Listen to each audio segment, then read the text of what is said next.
Hello everyone, मैं हूं सुमित कुमार नागर और कंप्यूटर गुरु हम में आपका स्वागत है। आज टॉपिक हम करने जा रहे हैं टीसीपी आईपी प्रोटोकॉल के बारे में। तो जानिए, सबसे पहले एक बात करते हैं हम, टीसीपी आईपी प्रोटोकॉल होती क्या है।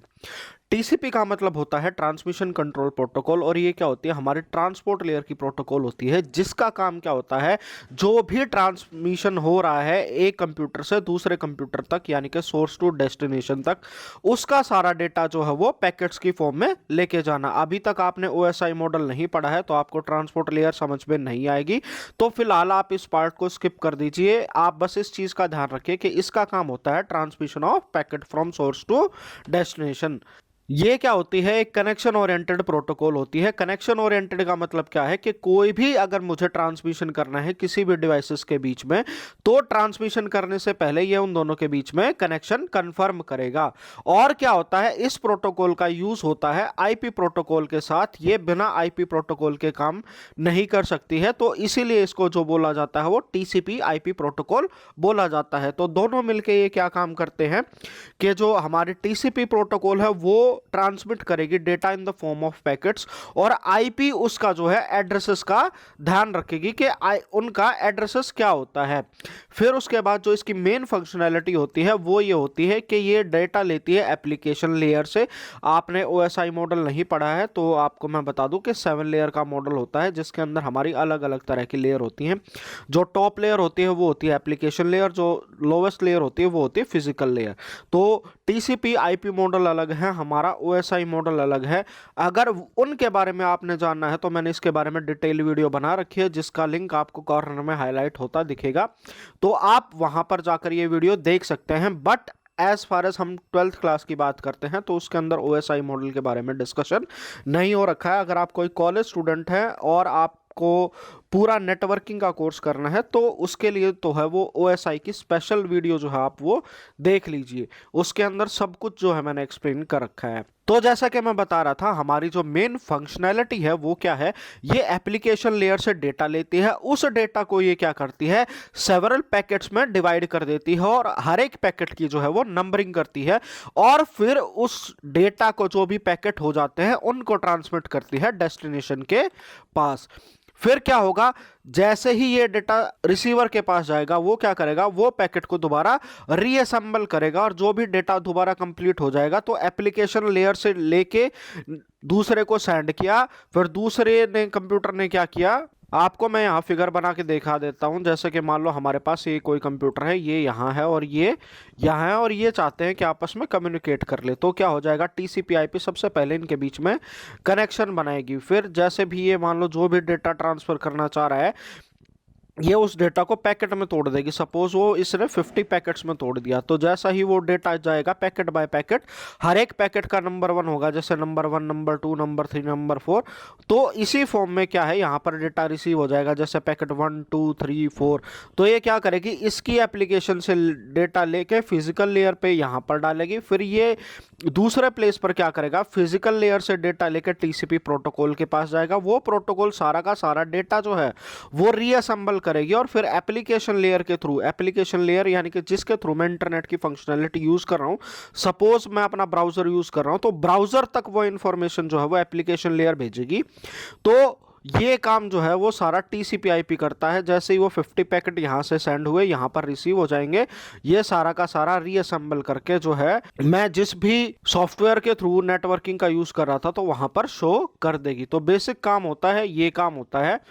As we know the TCP is connection oriented protocol. ये क्या है, जैसा कि मैंने अभी आपको बताया, कनेक्शन ओरिएंटेड प्रोटोकॉल है। इसके अंदर क्या हो जाएगा, जब तक इनका डेटा ट्रांसफर रहेगा तो कनेक्शन क्या रहेगा, विल रिमेन एस्टेब्लिश, कनेक्शन नहीं टूटेगा, and the communication is not completed between the sender and the receiver. यानी कि जब तक जो भी ये कह रहा है कि मेरा फुल डेटा ट्रांसफर नहीं हो जाता है, वो तब तक क्या करेगा, इस कनेक्शन को जोड़े रखेगा।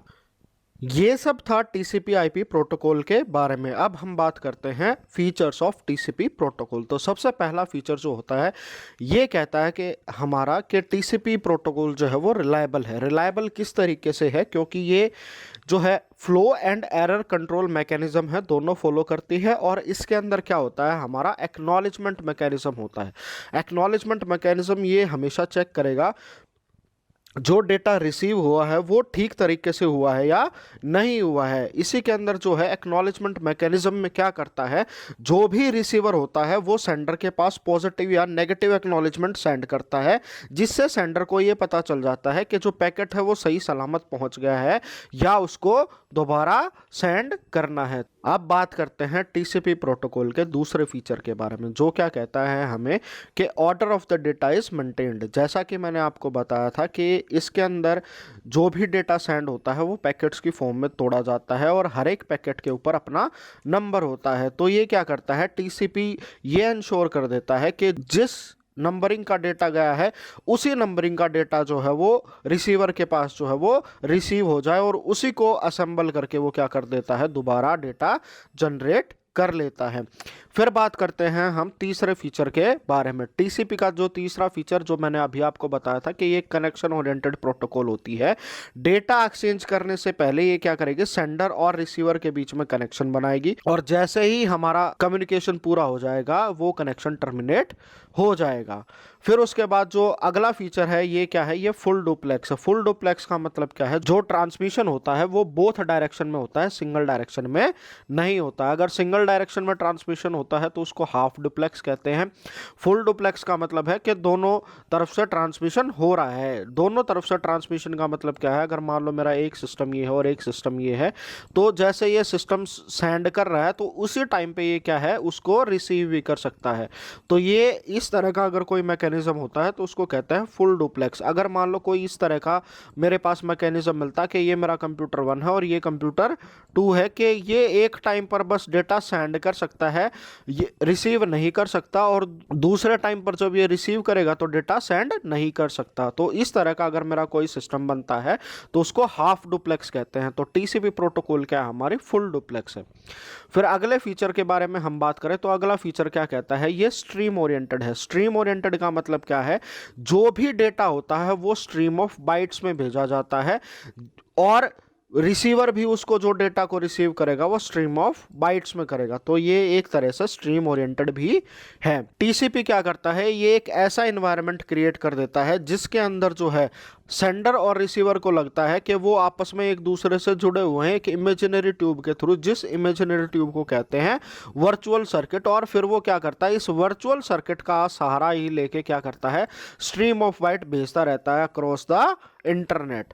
फिर उसके बाद बात करते हैं हम वर्किंग ऑफ टीसीपी का। टीसीपी प्रोटोकॉल काम कैसे करता है, तो इसमें क्या है, टीसीपी 3 वे हैंडशेक मैकेनिज्म होता है। इसकी वीडियो मैंने बना के डाली हुई है, हिंदी और इंग्लिश दोनों में है, जिसका लिंक आपको अभी कॉर्नर में मिल जाएगा। तो मैं आपसे रिक्वेस्ट करूंगा कि अगर आपने इसको डिटेल में समझना है तो वो वाली वीडियोस जरूर देख लीजिएगा। यहाँ पर जो है इसका जो कनेक्शन बनाने वाला सिस्टम है सिर्फ वो वाला शो किया हुआ है कि सबसे पहले जो क्लाइंट है वो एक सिंक सेगमेंट भेजता है, फिर ये क्या करेगा, जो सर्वर होगा वो अपना भी एक पैकेट भेजेगा और इसका एक्नॉलेजमेंट भेजेगा कि मेरे पास ये सिंक पैकेट रिसीव हो गया है। फिर ये क्या करेगा, जो इस वाला ये वाला जो पैकेट था, सर्वर का पैकेट था, इसको एक्नॉलेजमेंट भेजेगा। जब ये 3 स्टेप हो जाते हैं तो क्या हो जाता है, टीसीपी कनेक्शन जो है वो एस्टेब्लिश हो जाता है। इसी प्रोसेस की वजह से जो टीसीपी को है वो कनेक्शन ओरिएंटेड कहा जाता है। तो ये काम किस तरीके से करता है, इसके अंदर सबसे पहले क्या होगा, जो कनेक्शन एस्टेब्लिश होगा वो 3 वे हैंडशेकिंग मैकेनिज्म के थ्रू होगा। इसके अंदर क्या करेगा, जो क्लाइंट करेगा वो एक सेगमेंट सेंड करेगा जिसका एक पर्टिकुलर सीक्वेंस नंबर होगा। सर्वर क्या करेगा, ये रिटर्न करेगा सेंड इट्स सेगमेंट। वो क्या करेगा, सर्वर खुद का एक सेगमेंट सेंड करेगा विद ओन सीक्वेंस नंबर, जिसका उसका खुद का सीक्वेंस नंबर होगा, as well as the acknowledgement sequence which is 1 more than the client sequence number. तो ये क्या करेगा, वो उसका सीक्वेंस नंबर यानी कि जो मैंने ये सेगमेंट भेजा था ना, इसका एक्नॉलेजमेंट भेजेगा और वो क्या होगा, इसका जो सीक्वेंस नंबर आया था उसमें ये क्या कर देगा, उसमें +1 कर देगा। तो इस तरीके से ये पता चल जाएगा, जो क्लाइंट है उसको भी ये पता चल जाएगा कि सर्वर को ये वाला पैकेट मिल गया है। फिर क्या करेगा, when client receive acknowledgement segment then it sends acknowledgement to the server. यानी कि फिर जैसा कि मैंने आपको बताया था कि इस वाले का पैकेट का सर्वर ने एक्नॉलेजमेंट सेंड कर दिया, तो ये सर्वर की तरफ से जो पैकेट आया है ना, इसका एक्नॉलेजमेंट जो है वो क्लाइंट सेंड करेगा। अगर ये 3 प्रोसेस जो है वो पूरे हो जाते हैं तो ये क्या करेगा, एक कनेक्शन एस्टेब्लिश हो जाएगा और ये कनेक्शन मेंटेन रहेगा जब तक पूरा का पूरा डेटा ट्रांसफर ना हो जाए।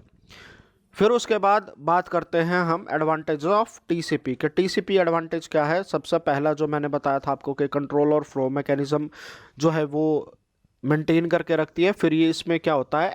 Excellent support for cross platform. Cross platform कहने का मतलब यहाँ पर क्या है? इसमें क्या है, कोई ऑपरेटिंग सिस्टम के ऊपर डिपेंडेंट नहीं होती या किसी डिवाइस के ऊपर डिपेंडेंट नहीं होती।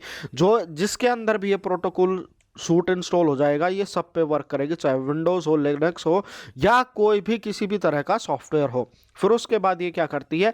Ensures guaranteed delivery of data. सिर्फ इसी की वजह से ensure guaranteed delivery of data, ये जो है बैकबोन ऑफ इंटरनेट है। इसके बिना इंटरनेट कभी, जो आज के टाइम पे हमारे पास है, वैसा इंटरनेट नहीं हो पाता। फिर ये क्या करती है? Transmit the data from the sender to the receiver in a particular order. जैसा कि मैंने आपको बताया था, हर एक सेगमेंट का अपना अपना एक पर्टिकुलर नंबर हो जाता है, जिसके अकॉर्डिंग जो है वो डेटा सेंड होता है। फिर ये क्या करते हैं? कनेक्शन ओरिएंटेड है, इसलिए रिलायबल भी है।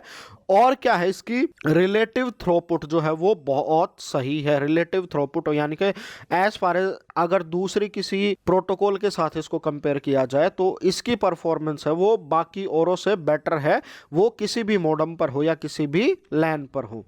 फिर उसके बाद हम बात करते हैं कि डिसएडवांटेजेस ऑफ टीसीपी आईपी के। कुछ एडवांटेज हैं तो डिसएडवांटेज भी होंगी। तो जैसा इसके अंदर जो है, हम ब्रॉडकास्ट के अंदर या मल्टीकास्ट के अंदर, ब्रॉडकास्ट क्या होता है कि जैसे मैं एक पैकेट सेंड करूँ और वो सबको मिल जाए, और मल्टीकास्ट क्या होता है कि मतलब मैंने एक पैकेट सेंड किया और वो 10-12 बंदों को एक साथ मिल जाए। तो वैसी वाली चीज़ें जो हैं वो टीसीपी आईपी के साथ पॉसिबल नहीं। अगर मुझे ऐसा करना होगा तो मुझे दूसरे प्रोटोकॉल का सहारा लेना पड़ेगा। और इसके अंदर क्या होता है? जो इंक्रीज ओवरहेड होता है, जैसे कि हर एक पैकेट का एक्नॉलेजमेंट चेक करना कि वो प्रॉपर पहुंचा है या नहीं पहुंचा है, और चेक करना कि वो पैकेट ठीक से रिसीव हुआ है या नहीं हुआ है, डेटा को तोड़ना, रीअसेंबल करना। तो इस तरह के काम जो हैं वो ओवरहेड बना देते हैं। तो जैसा कि मान लो अगर मेरा कोई ट्रांसमिशन है, जैसे रेडियो ट्रांसमिशन है या कोई टीवी के ऊपर ब्रॉडकास्ट मैसेज करना है, या मान लो मैं कोई भी ऑनलाइन मीटिंग ले रहा हूं, तो उसके अंदर अगर इस तरह के प्रोटोकॉल का हम यूज़ करते हैं तो वो क्या होती है? सिस्टम को बहुत स्लो बना देगी और वो पॉसिबल नहीं हो पाएगा। तो उसके लिए जो है हम दूसरी प्रोटोकॉल यूज़ करते हैं। टीसीपी आईपी को जनरली जो है वो इंटरनेट का बैकबोन, जो हमारा क्लाइंट सर्वर आर्किटेक्चर है, उसके अंदर जो हमारा जो कनेक्शन एस्टेब्लिश होता है क्लाइंट से सर्वर के बीच में, उसके लिए जो है मोस्टली इसको यूज़ किया जाता है। तो ये था बेसिक टीसीपी आईपी के बारे में। अभी आपकी क्लास में, अभी आपकी नॉलेज के लिए इतना ही बहुत है। इससे ज़्यादा डिटेल करेंगे हम अगर हम नेटवर्किंग करते हैं, और कभी सीसीएनए में या कभी किसी कॉलेज में हम नेटवर्किंग करेंगे तो उस टाइम पर जो है हम इस टॉपिक को डिटेल में करेंगे। तो आई होप आपके डाउट क्लियर हो गए होंगे। अगर आपको वीडियो पसंद आई है तो लाइक ज़रूर कीजिएगा, बहुत ज़्यादा पसंद आई है तो शेयर कीजिएगा, और अगर चैनल पर पहली बार हैं तो सब्सक्राइब करना बिल्कुल भी मत भूलिएगा। तो आज की वीडियो में इतना ही। Thank you all, thank you for watching.